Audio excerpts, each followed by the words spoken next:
Hallelujah. सबको जय मसीह की। मैं परमेश्वर का धन्यवाद करता हूँ एक बार फिर से आज के इस दिन के लिए। और आज का वचन है जिसके लिए हमें खोलना है प्रकाशित वाक्य और उसका 2 अध्याय। प्रकाशित वाक्य 2 अध्याय 1 से 7 है, लेकिन मैं 2, 3, 4 आयतें को मैं पढ़वाऊंगा जिससे आप ध्यान से सुनिए।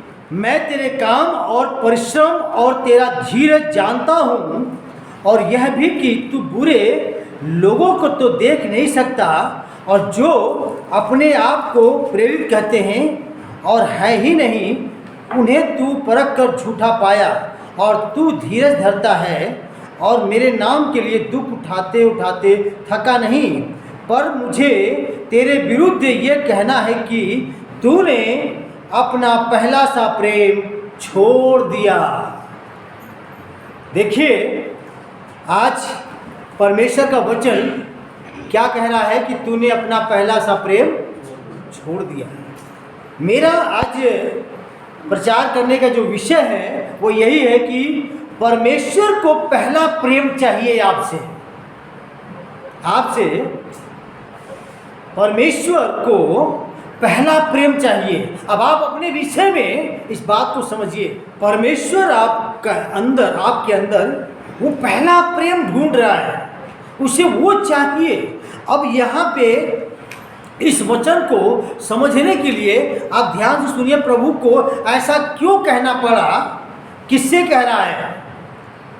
ये सिर्फ वचन पास्टर को नहीं कह रहा है, बल्कि आप जब इफिसियों की किताब को पढ़ेंगे तब आपको मालूम पड़ेगा कि वहाँ पर कलीसियाओं से भी कह रहा है। और यहाँ पे जो ये वचन कहा गया है प्रकाशित वाक्य में 7 कलीसियाओं के बारे में, कितनी 7 कलीसियाओं के बारे में यहाँ पे परमेश्वर का आत्मा कुछ विशेष संदेश दे रहा है।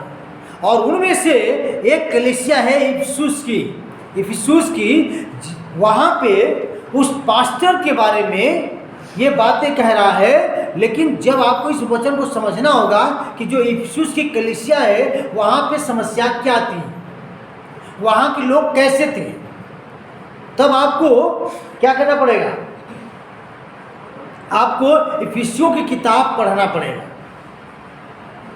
क्योंकि यहीं पर सिर्फ इतना पढ़ करके आप पूरा वचन नहीं समझ पाएंगे। जबकि ये वचन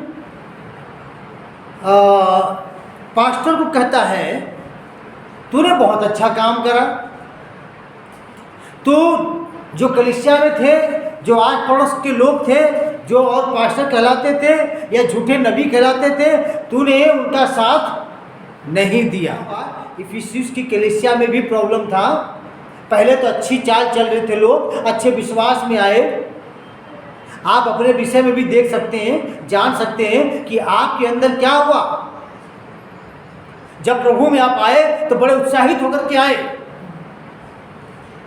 समझ में आया? बहुत उत्साहित होकर के आप आए। बहुत, जब देखो तब आप पास्टर बुलाए, चर्च में आए, शुक्रवार को भी आ रहे हैं, हर दिन आ रहे हैं। घर में मीटिंगें भी बहुत हो रही हैं। जो कुछ मन में आ रहा है ज़्यादा से ज़्यादा अपने खत्ते को खोल देते हो, अपने मुट्ठी को खोल देते हो, दान दशमां देना भी शुरू कर देते हो किसी तरीके से। उसका कारण क्या होता है? हमारे घर की समस्या जल्दी से जल्दी ठीक हो जाए, समाधान हो जाए, समस्याओं का खात्मा हो जाए। हम बहुत जल्दी आने लगे। जैसे सब कुछ ठीक हो जाता है उसके बाद हमारे अंदर का प्यार क्या होता है? धीरे धीरे ठंडा होता है। इसीलिए वहाँ पे प्रभु का दास के द्वारा ये लिखा जा रहा है, और पवित्र आत्मा जो है, पवित्र आत्मा ये लिखवा रहा है। कहता है, आप जब प्रकाशित वाक्य क्या और 7वीं आयत पढ़े तो लिखा है, जिसके कान वो सुन ले कि आत्मा कलीसियाओं से क्या कहता है। किससे क्या कह रहा है? आत्मा कलीसियाओं से क्या कह रहा है। यानी कि पवित्र आत्मा जो है कलीसियाओं से क्या कह रहा है। इसलिए कलीसिया के लोग भी सुन ले और पास्टर भी सुन ले। जब आप पढ़ेंगे तो वहाँ लिखा है उनके क्या क्या बुरे काम थे, यानी कि प्रभु में आने के बाद भी। इसीलिए प्रकाशित वाक्य में यह कह रहा है प्रभु कि तेरा पहला सा प्रेम कहाँ गया। जब पास्टर ने कहा देखिए इस मार्ग पे नहीं जाना है, इस मार्ग पे नहीं जाना है, इस मार्ग पे नहीं जाना क्योंकि ये मार्ग बुरे हैं, तुम्हारा उसमें जाकर भलाई नहीं है, तुम तुरंत मान गए, तुरंत तुमने सुन लिया, तुरंत तुम उसमें चलने लगे, बढ़ने लगे। लेकिन कुछ समय के बाद तुमने अपनी मनमानी करना आरंभ कर दिया। क्यों? क्योंकि तुम्हारा संगति कम हो गया, बाइबल पढ़ना कम हो गया, उपवास रखना कम हो गया, और क्या हो गया? तुम्हारी संगति संसार में ज्यादा हो गई। इस कारण तुमने पहला सा प्रेम छोड़ दिया, तूने अपना पहला सा प्रेम छोड़ दिया। और इस आयत को अगर आप अपने ऊपर भी ले लीजिए, आप अपने ऊपर भी लीजिए कि हम अपने अंदर देखें, झांकें कि जैसा मैं पहले समय में विश्वास में आया था, क्या मैं उसी विश्वास में हूँ? जैसे मैं चर्च में आना जाना मैं करता था, क्या वैसे ही हूँ? जो मैं बाइबल पढ़ता था, पढ़ती थी, क्या मैं वैसे ही हूँ? जैसे मैं देने के विषय में, बोने के विषय में था, क्या मैं वैसे हूँ? क्या प्रभु के लिए वैसे ही लगन मेरी है, या उसमें कम हो गया? हो सकता है आपके अंदर भी प्रभु ये बात पूछ रहा है, तेरा पहला सा प्रेम कहाँ गया? हम में और आप में ढूंढ रहा है। प्रभु ये कहा कि तू सोना क्यों नहीं लेके आया, चांदी क्यों नहीं लेके आया, रुपये पैसे क्यों नहीं लेके आया, मिठाई का डिब्बा क्यों नहीं लेके आया, फल क्यों नहीं लेके आया, मेरे नया कपड़ा क्यों नहीं लेके आया? ये बात बोला प्रभु। यहाँ परमेश्वर को इसकी जरूरत नहीं है। परमेश्वर चाहता है कि मेरे लोग मेरे पास आए और वो पहला सा प्रेम प्रकट करें जैसे शुरुआत में किया था, दिल से आराधना करना। कोई मेरे साथ आए या न आए, कोई मेरे पीछे आए या न आए, अगर मैं प्रभु से प्रेम करता हूं या करती हूं तो मुझे पीछे मुड़ के नहीं देखना है, आपको आगे को चलना है, आपको भवन में जाना है, आपको बाइबल पढ़ना है, आपको प्रार्थना करना है, आपको संगति करवाना है। किसका इंतजार कर रहे हो? हम किसी का इंतजार ना करें, चाहे जवान बच्चे हो, चाहे बुजुर्ग लोग हों, चाहे माता पिता भाई बहन लोग हों, कोई भी है, अपना अपना हिसाब सबको देना है। इसलिए हम किसी का इंतजार ना करें कि बाइबल वो पढ़ेंगे तो मैं भी पढ़ूंगा, वो संगति में जाएंगे तो मैं भी जाऊंगा, वो संगति करवाएंगे तो मैं भी करवाऊंगा। नहीं, वो नहीं देता है तो मैं क्यों दूं? ऐसा नहीं। आपका काम क्या है? परमेश्वर आपसे व्यक्तिगत पूछ रहा है, आपसे सवाल कर रहा है, तेरा पहला सा प्रेम कहाँ गया? अपने विषय में सोचिए। हम ऐसे विश्वासों को प्रभु ढूंढ रहा है।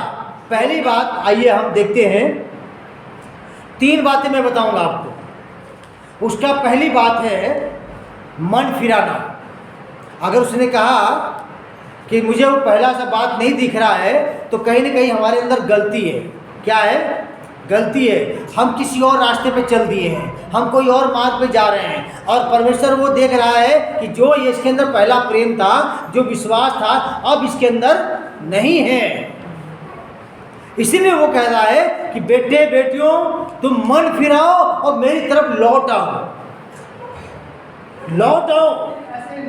देखो क्या है, जैसे अन्य लोग चलते हैं अपने मन के अनर्थ की रीति, तुम ऐसे अब मत करो, अपनी सी चाल मत चलो, अपनी अपनी मत बोलो, बल्कि ये तुम्हारे लिए नया नियम दिया गया है, ये कानून दिया गया है, इसके अनुसार चलो।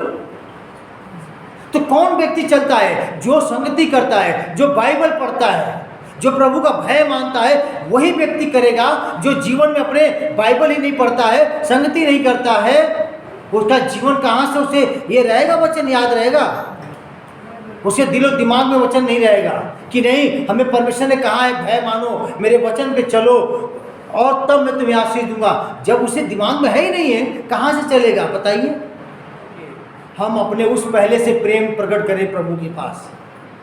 यीशु यही चाहता है, न तो आपके सोना चांदी, न कोई प्रकार का मिठाई, न कपड़ा, न कोई और चीज़ चाहता है, बल्कि अपने आप को मन फिरा करके प्रभु के पास आओ, तब तुम्हें वो आशीष देगा, तुम्हारी प्रार्थनाओं को सुनेगा, तुम पे अनुग्रह करेगा।